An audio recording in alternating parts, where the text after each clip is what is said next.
सन 1947 एक ऐसा साल जिसने भारत के नक्शे को ही नहीं बल्कि करोड़ों जिंदगियों की सोच, आत्मा और इतिहास को हमेशा के लिए बदल दिया। और इस बदलाव के पीछे जो नाम सबसे बड़ा होकर उभरा वो था मोहम्मद अली जिन्ना का। एक ऐसा व्यक्ति जिसने कभी कांग्रेस के मंच से भारत की एकता की बात की थी, लेकिन बाद में वही व्यक्ति पाकिस्तान चाहिए की मांग को लेकर ऐसा तूफान लेकर आया कि सैकड़ों साल पुरानी सभ्यता दो टुकड़ों में बट गई। लेकिन सवाल आज भी हवा में तैरता है, आखिर जिन्ना ने पाकिस्तान क्यों मांगा? क्या यह सिर्फ एक धार्मिक राष्ट्र की लालसा थी, या फिर किसी छिपे हुए राजनीतिक खेल का हिस्सा, या फिर इस विभाजन के पीछे कुछ ऐसी रहस्यमयी घटनाएं थीं जिन्हें जानबूझकर इतिहास की किताबों से गायब कर दिया गया था। आइए इस वीडियो में उस रहस्यमयी यात्रा में हम उस परत दर परत सच्चाई को उजागर करते हैं जो बरसों से दबी हुई है। जिन्ना एक समय भारत के सबसे काबिल बैरिस्टर माने जाते थे। गांधी के साथ मिलकर स्वतंत्रता आंदोलन में बढ़ चढ़कर हिस्सा लेते थे, लेकिन अंग्रेज की डिवाइड एंड रूल नीति को कांग्रेस के अंदरूनी मतभेदों ने जिन्ना को धीरे धीरे अलग कर दिया। लेकिन क्या ये महज राजनीतिक अलगाव था या उन्हें ऐसा करने के लिए प्रेरित किया गया था? बहुत से दस्तावेज बताते हैं कि सन 1930 के दशक में जिन्ना इंग्लैंड से लौटने के बाद एक गहरे तनाव और आंतरिक द्वंद्व से गुजर रहे थे। उनका विश्वास धीरे धीरे कांग्रेस से हट रहा था, क्योंकि उन्हें लगने लगा था कि नेहरू और गांधी उन्हें मुस्लिम प्रतिनिधि के रूप में स्वीकार नहीं कर रहे हैं, जबकि जिन्ना खुद को पूरे भारत का नेता मानते थे। पर क्या यह अहंकार था या कोई गहरा अपमान जिसने उनके भीतर आग भर दी? सन 1937 में जब कांग्रेस ने प्रांतीय चुनावों में बहुमत हासिल किया और मुस्लिम लीग को दरकिनार कर दिया, तो जिन्ना ने इसे हिंदू राज की शुरुआत कहा और यहीं से पाकिस्तान की जमीन पर पहला बीज बोया गया। लेकिन जब आपको मैं एक बात बताने जा रहा हूं जो शायद ही किसी यूट्यूब चैनल या इतिहास की किताबों में साफ साफ बताई गई होगी। जिन्ना के पाकिस्तान की मांग सिर्फ एक धार्मिक राष्ट्र की चाहत नहीं थी, यह एक जबरदस्त भू राजनीतिक चाल थी जिसमें ब्रिटेन, चर्चिल, अमेरिका और यहाँ तक कि कुछ भारतीय उद्योगपतियों के हित भी छिपे थे, क्योंकि विभाजन होते ही ब्रिटिश साम्राज्य को अपना बोरिया बिस्तर समेटने से पहले भारत को अस्थायी रूप से कमजोर करने का अवसर मिल गया था। कई शोध बताते हैं कि सन 1947 के बाद जिन्ना का स्वास्थ्य तेजी से गिर रहा था। उन्हें कैंसर हो गया था, लेकिन उन्होंने यह बात गोपनीय रखी और यह तथ्य भी अब सामने आ चुका है कि जिन्ना जानते थे कि उनके पास ज़्यादा समय नहीं है, इसलिए उन्होंने पाकिस्तान की मांग को लेकर अंतिम मिशन की तरह उसका सामना किया। लेकिन सोचिए, क्या कोई बीमार इंसान इतनी विशाल योजना चला सकता है, या कोई और ताकतें उनके पीछे काम कर रही थी?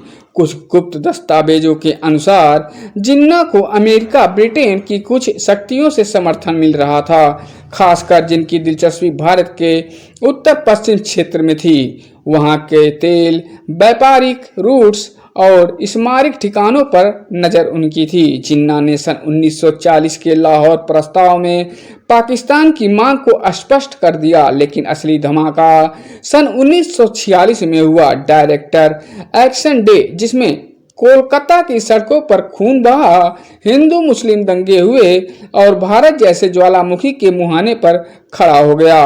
और ये सिर्फ एक संयोग नहीं था, बहुत सारे इतिहासकार मानते हैं कि यह हिंसा योजनाबद्ध थी ताकि दुनिया को दिखाया जा सके कि हिंदू और मुस्लिम साथ नहीं रह सकते।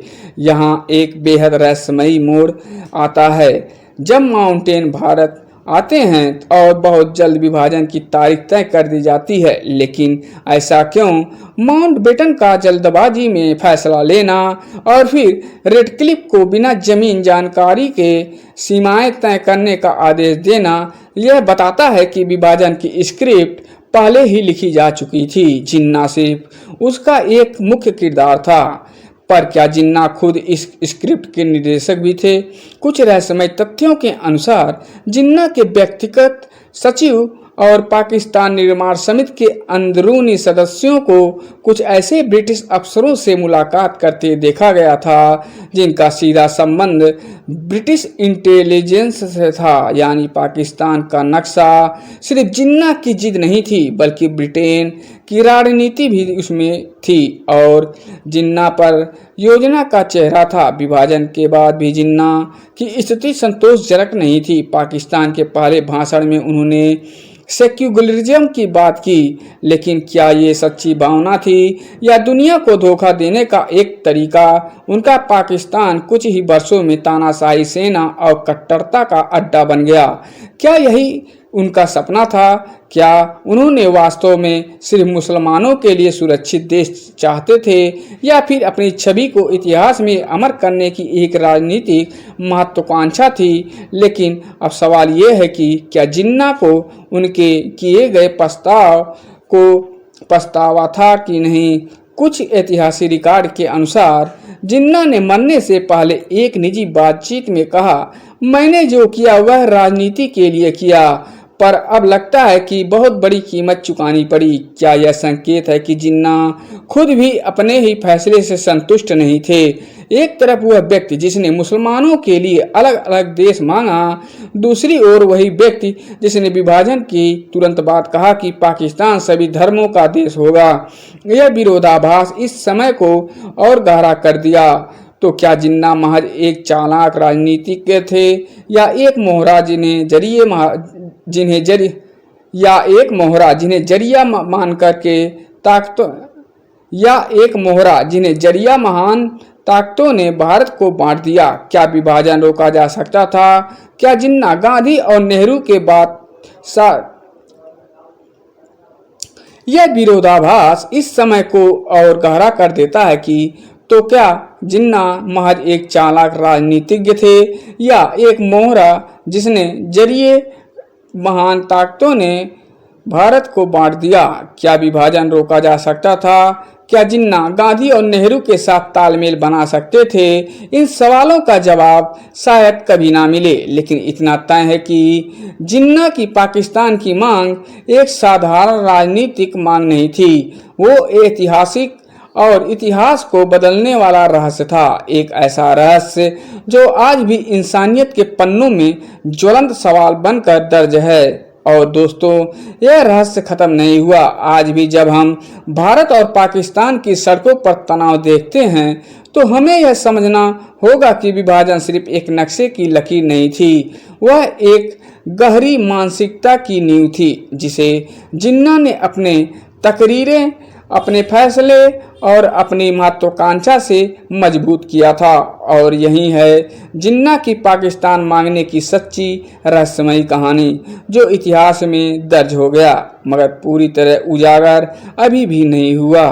तो दोस्तों, आप लोगों को वीडियो कैसा लगा आप हमें कमेंट करके बताएं, और किस तरह का वीडियो आप चाहते हैं हमें कमेंट में ज़रूर बताएं। उस तरह का वीडियो हम आप लोगों के लिए लेकर आने की पूरी कोशिश करेंगे। आप लोगों को हमारा धन्यवाद। अगर आप हमारे चैनल पर नए हैं तो चैनल को तुरंत लाइक, सब्सक्राइब और लोगों में शेयर करें। धन्यवाद।